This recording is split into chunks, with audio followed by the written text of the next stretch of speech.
Le candidat sortant, c'est Maurice Leroy. L'élu du nouveau centre a été ministre de la ville pendant les 17 derniers mois sous l'ère Sarkozy. Aujourd'hui, le président du Conseil général du Loir-et-Cher se place du côté de l'opposition sans forcément déclarer ses couleurs politiques sur les affiches. Il mise plutôt sur la proximité d'avec ses électeurs. Je pense qu'ils vont avoir besoin effectivement d'être défendus et protégés.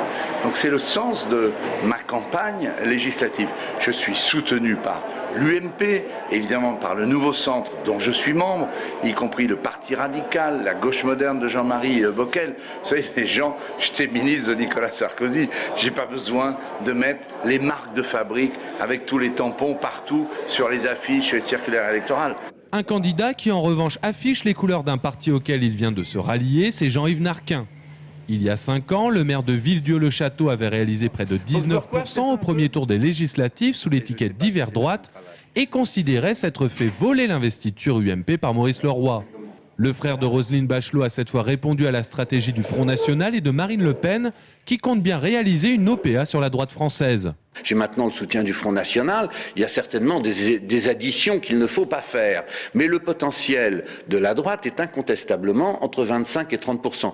Donc je suis dans cette élection pour être présent au second tour. Je ne suis pas en train de faire des plans sur la comète, savoir si je vais me désister le soir du premier tour. Karine Gloanec-Morin du Parti Socialiste bat la campagne au volant d'un utilitaire à son effigie et pourrait bien profiter de la division à droite en cas de triangulaire.